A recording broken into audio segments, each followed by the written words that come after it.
Hello and welcome to this edition of Ringside Digest. I'm your host Kirk Day, along with my co-host Nick Miller. And in this video, we're going to go over this first day of the second round of the NHL playoffs. We had two games between the Florida Panthers and Toronto Maple Leafs, and the Seattle Kraken and the Dallas Stars. Two very, very good games, and some big players emerged from these games that we're going to talk about. We also have an extension that happened yesterday morning around. We're going to talk about that as well. Just a little quick one at the end. But before we get to this video, make sure to subscribe if you want to see more content from us, because the playoffs now, the second round, they're well underway. Some very exciting stuff happening. We're going to go over some teams that have been eliminated as well and what they could change, what they could do in some future videos, which is going to be very, very exciting. So if you want to see it, make sure to subscribe. And without any further ado, we're going to get into our first game here, which was the Florida Panthers versus the Toronto Maple Leafs. Panthers this one, they take a 4-2. Kind of a surprise win, to be honest. Panthers take a 1-0 series lead. Sergei Bobrovsky stays hot, made 34 saves on 36 shots, played well, just like he did in that Boston series since he started. Matthew Tkachuk, also had 3 assists, and Brandon Montour gets another goal. He's at 6 in the playoffs now, which is an absolutely crazy stat for a defenseman. But you got to say, Florida didn't miss a beat in this game. After coming off beating Boston in Game 7, they played well against the Maple Leafs in Game 1 of the second round. They didn't even look like they were exhausted at all. Nothing tired. One thing to note is Samsonov took a puck off the collarbone in warm-ups in this game.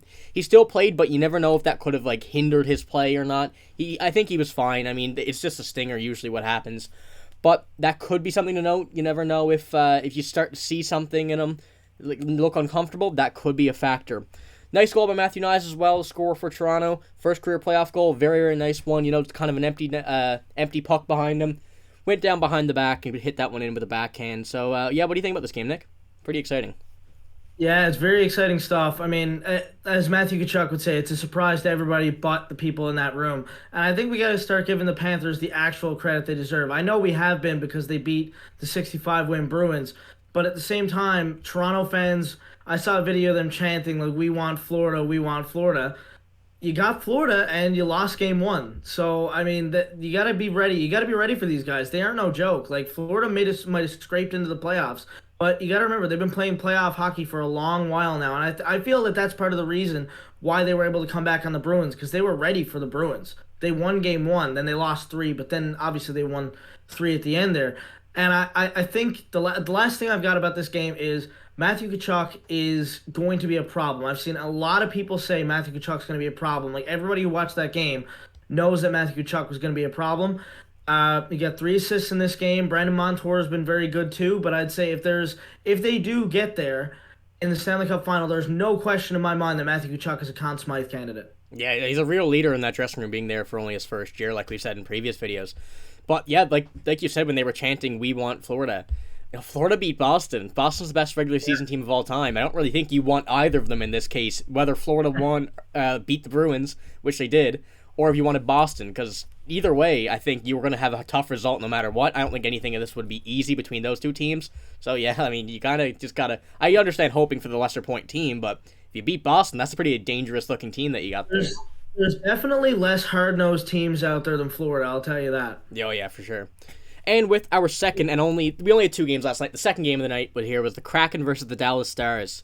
Kind of another surprise game. The Kraken take this one 5-4 in overtime, and they lead the series 1-0.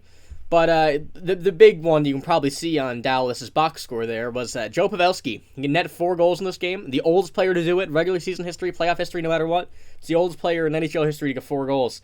It was his historic night after injury that happened to Matt Dumba from a hit in the Minnesota series. Ruined, kind of spoiled by the Kraken. This one in OT. Seattle's playoff veterans were a big factor in this game.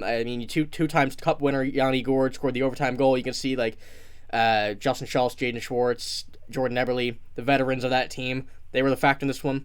But Seattle was putting heavy offensive pressure on the Stars. They got 4 goals in the first period. They had 44 shots in the game.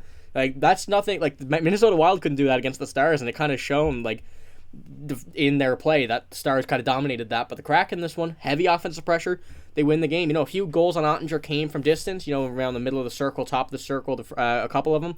But I don't think that's anything to worry about. Jake Ottinger is a fantastic goalie. He will be a fantastic goalie for this series. He's not going to be dropped in play or nothing. But the Kraken beat him this game.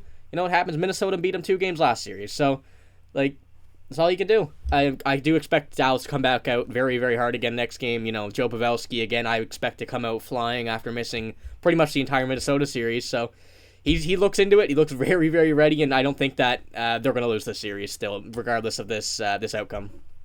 Yeah, I'm still pretty confident in my prediction. Maybe not the 5 games part of it, because now they'd have to win 4 in a row, and I don't know if you can beat this Kraken team 4 in a row, because like Dallas is good, but Seattle is pretty good too. Obviously, they outshot them 44-35. They outhit them. I think it was 47-19.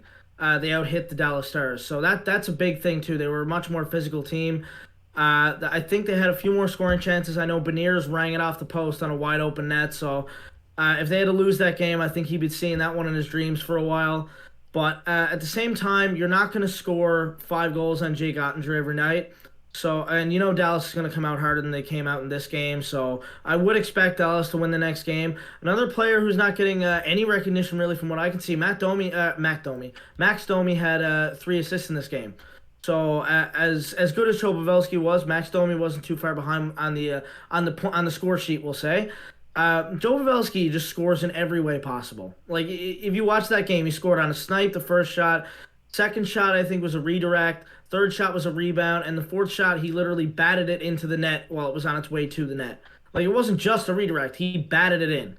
Like, that guy, he ages like fine wine. Like, he just gets better with age. He had his career point total, career high last season. And he's showing that he's a real playoff player again this year. One of the best players to ever win a Stanley Cup for sure. Maybe he changes that this year. Yeah. Not to mention as well, another great game by Philip Grubauer. You know, like he still played very solid. I think well above expectations of what a lot of people thought he would have. But in this game as well, it just shows the depth of the Seattle Kraken, how like important that is.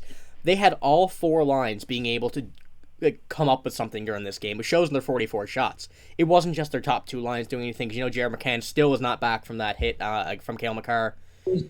But it just like Seattle is very, very good. There are no reason to underestimate them at all. They've proved. I mean, they beat the Stanley Cup champions in the first round, and now they're beating a Dallas Stars team that looks absolutely incredible against the Minnesota Wild. So you'll see how far they can go. But I mean, I don't think they should be. There's no joke. There's no joke at all. Oh, definitely not. Yeah. And with our final bit of news here today, we have no more games left. We have Marcus Johansson re-signs with Minnesota. This one came out yesterday. Marcus Johansson signed a 2-year contract worth $4 million, two average year of average money or dollar amount.